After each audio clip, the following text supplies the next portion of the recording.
High cutie পাইস, তোমরা সবাই কেমন আছো? আশা করি ভালো আছো। এটা হলো 7 তারিখের ব্লগ। অ্যাকচুয়ালি শুরু করেছিলাম 6 তারিখ থেকে, কিন্তু 6 তারিখ থেকে করার একটা কারণ আছে, সেটা তোমরা আরেকটু এগিয়েই বুঝতে পারবে।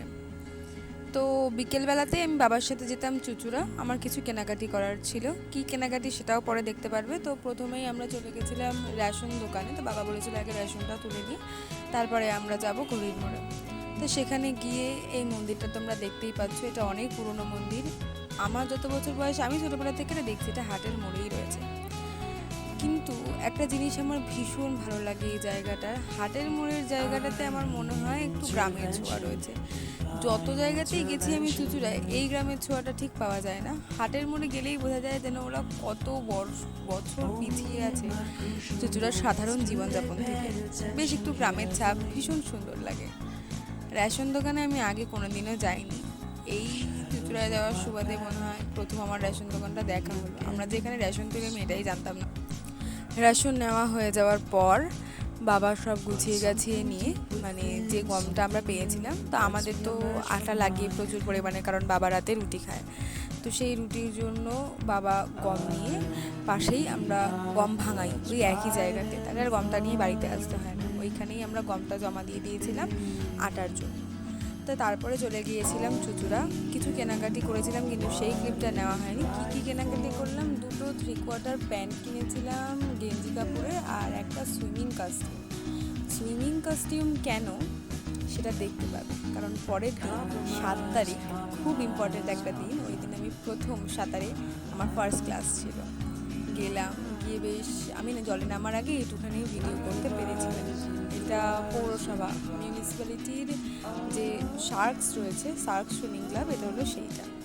তারপরে আমরা বাড়ি আসার পরে 7 তারিখে বাবার ছিল এইমসে চোখ দেখানোর ডেট, জেনারেল ওপিডিতে, কারণ আই ওপিডিতে দেখানো হয়ে গিয়েছিল। এটা লাস্ট ডেট ছিল। তো বই নিয়ে গিয়েছিলাম একটা, কিন্তু একটু পড়তে ইচ্ছা করছিল না, তাই বাবার থেকে টাকা নিয়ে আমি চলে যাই একটুখানি একটা কফি কিনতে। যাওয়ার পথে এই জায়গাটা দেখি, এটা 4th ফ্লোর থেকে এইমসের নিচের ভিউ, দারুণ দেখতে দারুণ দেখতে। তা আমি চলে যাই কফি নিতে। একটা সত্যি কথা বলবো, এখানে আমি এইমসে যাই এইমসের কফিটা খাওয়ার জন্য। চিনি ছাড়া কফিটা এত মারাত্মক হয়, আর দামটা খুব কম, 20 টাকা। 20 টাকায় যা ওরা একটা জায়েন্ট সাইজ দেয়, এটা যথেষ্ট। তা এখানে আমি ভিউটা দেখতে দেখতে কফিটা এনজয় করলাম। তারপরে বাবা ডাক্তার দেখাতে গেল, আমি পা দোলাতেই আছি, কিছুতেই বাবার ডাক্তার দেখানো হচ্ছে না, বাবা আসছে না। তারপরে ফেরার সময় নৈহাটিতে এই এসকেলেটারটা আমার চড়তেই হয় সব সময়। আমি নর্মাল সিঁড়ি ইউজ করার থেকে এটা চড়তে বেশি ভালোবাসি। তো এটা করে ওপরে এসে আমরা ফেরিঘাটের দিকে যাচ্ছিলাম। ফেরিঘাটে যাওয়ার আগে নৈহাটি স্টেশনের ওপর থেকে এই ভিউটা মারাত্মক লাগছিল। তারপরে আমরা চলে গেলাম এই ফুলটার দোকানের সামনে, দেখতে খুব সুন্দর লাগে, কিন্তু এটার দামটা বড্ড বেশি। আমি জুয়ের মালা নিতে গিয়ে বহু টাকা ঠকে দিয়ে 80 টাকা দিয়ে একটা জুয়ের মালা কিনেছিলাম। তাই এটা হলো ফেরিঘাটে যাওয়ার রাস্তা, বড়মার মন্দিরের সামনে থেকে রাত্রের ভিউটা খুব সুন্দর লাগছিল, তাই একটু ছোট্ট একটা ক্লিপ নিয়েছিলাম। তারপরে আমরা চলে গেলাম ফেরিঘাটে, সেখান থেকে ফেরি করে এইবারে এলাম। এটা হলো ফেমাস দাদাবুদির দোকান, সবাই চেনে, ভীষণ ফেমাস। তাই এখান থেকে 1 প্লেট ঘুগনি আমি আর বাবা ভাগ করে খেয়েছিলাম, আর একটা দই ফুচকাটা আমি আর বাবা ভাগ করে খেয়েছিলাম। এখন তো আবার 30 টাকা প্লেট করে দিয়েছে। তা আগে 20 টাকায় 6টা দিত, এখন 20 টাকায় 5টা দেয়। আর যেহেতু আমি আর বাবা ছিলাম, তাই আমার মনে হলো 30 টাকা নেওয়াটাই ওয়ার্থফুল হবে, কারণ আমি 4টে বাবা 4টে। আগে 6টা ছিল, সেটাকে 5টা করে দিয়েছে, আর এদিকে 30 টাকারটাতে 8টা করে দিয়েছে। তো সবাই 30 টাকারটাই খাবে, আর যারা একা তারা 20 টাকারটাও খেতে পারে, অসুবিধা নেই। কিন্তু 6টাটা বেটার ছিল, ওটা খেলেও পেট ভরে যেত। এখন একটা কমিয়ে দিয়েছে। যাই হোক, আমার বেশি যেটা ভালো লাগে সেটা হলো ওনার speed. What a speed man, দারুণ স্পিডে কাজ করে। মানে এটা তো একটা নর্মাল টাইম ছিল, তাও প্রচণ্ড ভিড় থাকে। দই ফুচকার ডিমান্ড তো অলওয়েজ বেশি।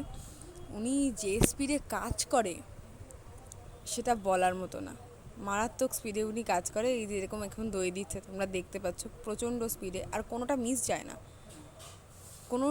যায় না, সব জায়গায় সব কিছু সমান পরিমাণ, দারুণ খেতে লাগে। তাই এটা ছিল লাস্ট, যেটাতে দুটোতে দই পড়েনি, উনি আবার দই আনিয়ে দই ভরে দিলেন।